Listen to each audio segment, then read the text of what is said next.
Big 12 can make a monster statement here in week 1, but it needs 5 teams to step up. All right. 5 teams to step up.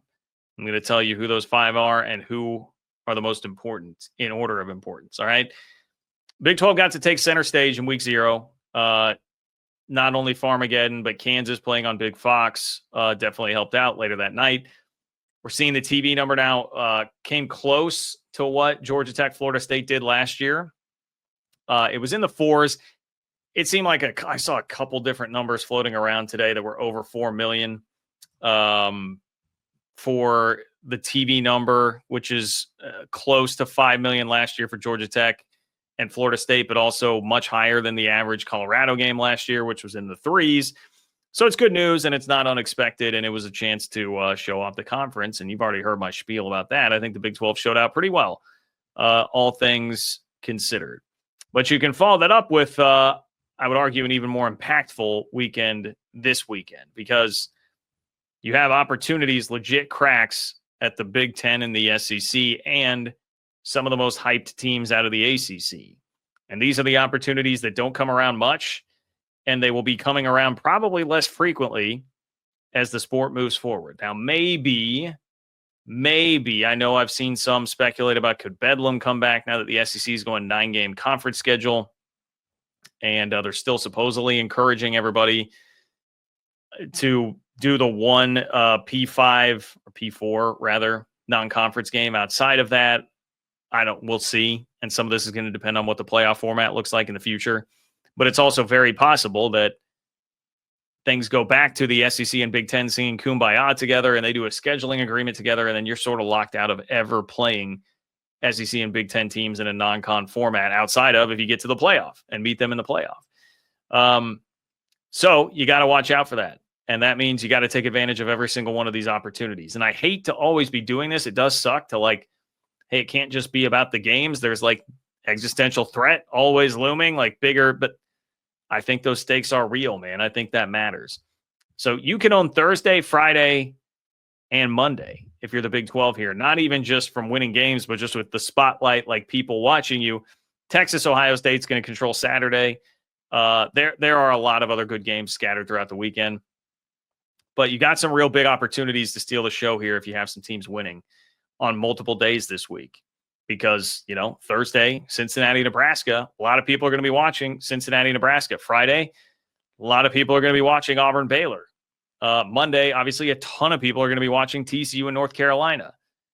You can really get some sustain throughout this weekend, not just one big impact, but you can get some sustain throughout the weekend based on how the schedule is distributed. Big 12 takes a lot of heat, man. A lot of disrespect these days about the Big 12's place in the world. It's left pretty much completely out of the discussion last year for a second playoff bid. BYU did not get the respect it deserved. Arizona State did not get the respect that it deserved, finishing behind Boise in those playoff rankings. And there's only really one way to remedy that. It's to win games against other leagues. So I just laid out 3 of the 5 teams. The others that I would throw in there, you've got Georgia Tech at Colorado on Friday. Chance for the Buffs to make a statement against a kind of a trendy playoff team. Trendy playoff pick, dark horse out of the ACC and Georgia Tech. And then Utah, UCLA. That's another Big 12, Big 10 matchup that you get. You get Utah, UCLA. So you've got an opportunity there. 2 games against the Big 10, 1 against the SEC, 2 against the ACC. And those games are North Carolina, which carries all this extra weight and discussion because of Bill Belichick, and then popular ACC dark horse pick. So Baylor has the biggest role to play here. Out of all these Big 12 teams that have marquee matchups this week, Baylor has the biggest role to play. It's an SEC team, and it's an SEC team with a pretty big name. That's a big enough name out of the SEC to draw some real attention, even if Auburn has been very shaky the last few years. You get a beatable SEC team at home with a big name. Got to take advantage of that opportunity, man. Got to take advantage of that opportunity. If you lose... Wow, a Big 12 contender, somebody that I have put in the Big 12 championship game this year, a Big 12 contender can't take down crappy Auburn right now. The way this Auburn program's going, you can't beat them at home. clear statement on the Big 12, right? You will get that very quickly from SEC country. College football season is here, guys, and that means we all need to find good deals on tickets, all right? And the best place to do that is SeatGeek. Have to give a huge shout out to SeatGeek, the sponsor of today's video. With over 28 million downloads, SeatGeek is the #1 rated ticketing app. There are over 70,000 events listed on SeatGeek. So obviously, college football is covered, but if you're a music guy like me, it's perfect for concerts. I'm buying a ton of concert tickets this fall. And I tell you what, I have my eye on those Holy War tickets for BYU and Utah coming up as well. And man, all you got to do is open up the app. It's perfect. You can go check what's going on here, find the green dots in the seat. That means they're good deals. Red dots, maybe not so much, but SeatGeek will help you find the best deals on seats depending on where it is that you are trying to sit. They're each rated on a scale of 1 to 10. Every ticket is backed by their buyer guarantee. And you guys know I'm here for you. I've got a code for you. Code Kurtz gets you $20 off your tickets. Again, that's code Kurtz for $20 off tickets at SeatGeek. $20 off your first purchase with promo code Kurtz. Make sure you just click the link in the description to download the app and have that code on hand and ready to go. Guys, I'm here to help you out. I've got your back. Hit up my friends at SeatGeek. Now, I don't think that's totally fair because I think Auburn has a really talented roster outside of like, hey, what's going to happen with the quarterback? That's obviously the question there, and that's what you have to take advantage of. But Auburn, I'm looking at the 24/7 talent composite right now that just came out today. They're 13th in the country. Auburn has the 13th most talented roster in the country. So it should mean something if you go out and win that game. And that's where you got to get after. You got to get after Jackson Arnold. Auburn has a really good offensive line, but you got to get after Jackson Arnold, make life difficult on him, and then you got to go score. I mean, this feels to me like a game where you may have to rely on that offense to really shell shock Auburn a bit and put Jackson Arnold behind the 8 ball so that he's going to feel like, hey, I got to get this all back in one swing. I need Baylor. You need a quick start with that offense. Get Jackson Arnold back on his heels and turn him back into the turnover-prone guy that the Arizona Wildcats know all about from the Alamo Bowl a couple of years ago. That's what you got to do.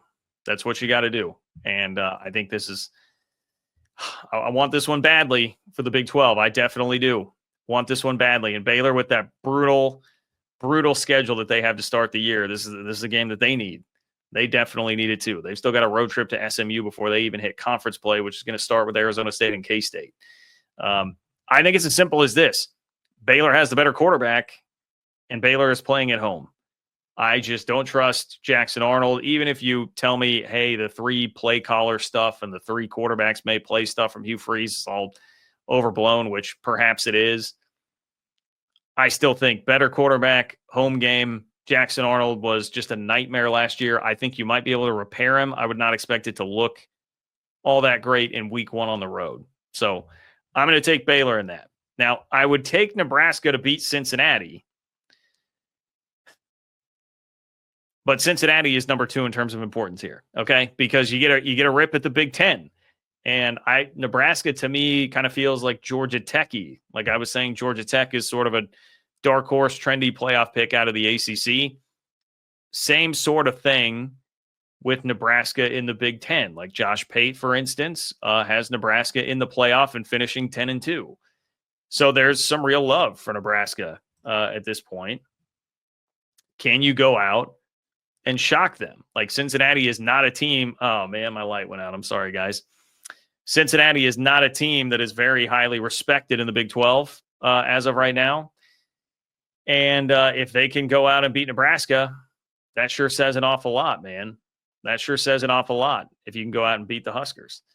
So I'm really hopeful. I'm optimistic that Cincinnati can do it.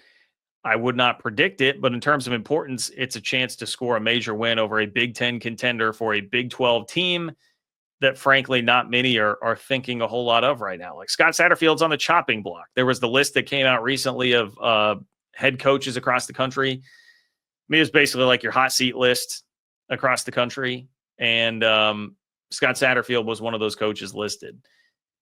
So go prove us wrong, Scott Satterfield, Brendan Sorsby and company. I know there are some. I have heard some of the whispers of people who can build a somewhat motivating or a somewhat optimistic case, I would say, for Cincinnati there. This is the chance to really prove it. I love this. Kurtz After Dark. It is most definitely Kurtz After Dark.